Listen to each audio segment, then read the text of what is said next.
So now next point we will study what do you mean by adiabatic process. A process during which there is no heat transfer, it is called as the adiabatic process. So there are two ways a system can be adiabatic. In first point, a system is well insulated. So when it is well insulated, that even though insulation we have provided, but only a negligible amount of heat is transferred through the boundary, then we will call that system as the adiabatic system when it is well insulated. That means heat is not entering the system and heat is not leaving the system when it is well insulated. So no doubt a very negligible amount of heat will be transferring, that we are neglecting it here. The second point, when both the system and the surroundings they are at the same temperature, then we are going to call it as an adiabatic system, because when both the system and the surroundings are at the same temperature, then there are no any driving force for the heat transfer. So already we know that heat always flows from high temperature medium to the low temperature medium. So already when the system and the surroundings they are already at the same temperature, then there will be no any uh, uh, difference in temperature. That means there is no any driving force for the heat to flow. So this is about the adiabatic process. And this uh, adiabatic word, it comes from the Greek word that is adiabatos. The meaning of this adiabatos means not to be passed. So in an adiabatic process, there is only work interaction between the system and the surroundings.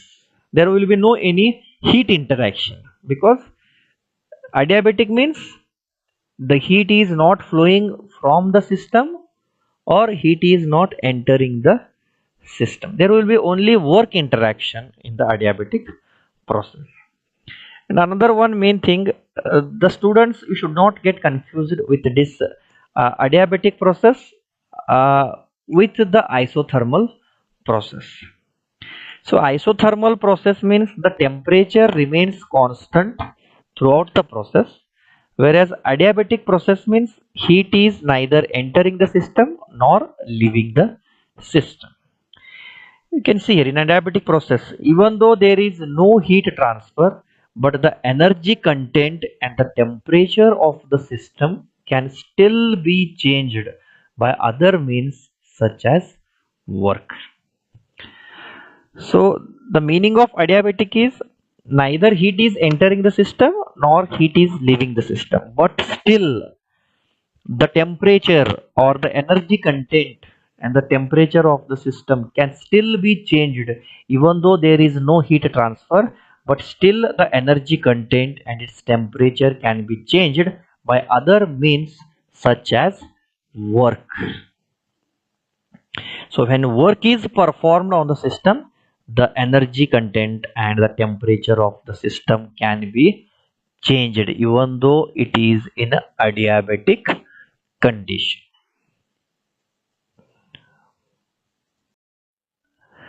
So next we'll write how we'll write the notations for the heat transfer. You can see here the amount of heat transferred during the process between the two states of a system, that is state 1 to state 2, is denoted by capital Q12 or just Q.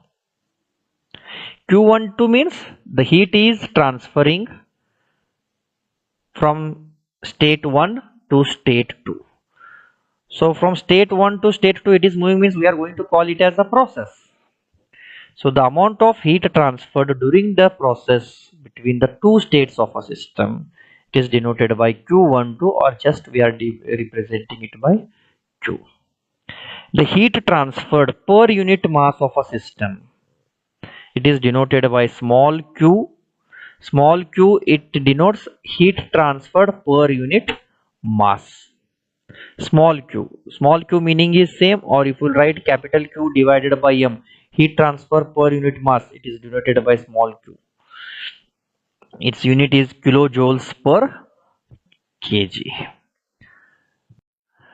So sometimes it is desirable to know the rate of heat transfer, that is the amount of heat transfer per unit time. At what rate the heat is transferring from state 1 to state 2, that is nothing but amount of heat transfer per unit time, instead of total heat transferred over some time interval.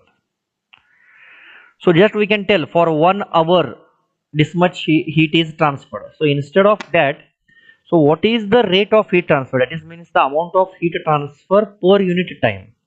So how it is denoted? The heat transfer rate, it is denoted by the symbol capital Q dot. So where this over dot, it stands for per unit time. If I will write Q, and on that Q if I will put over dot here, it indicates per unit time, that is heat transfer per unit time. The heat transfer rate Q dot has units kilojoules per second, because the second indicates heat transfer per unit time. The unit of heat is kilojoules. Heat transfer per unit time, that is joules per second, is nothing but watt, or we can write in this kilowatt also. So now we will see, when the heat transfer rate, that is Q dot, it varies with time, that is from time t1 to t2.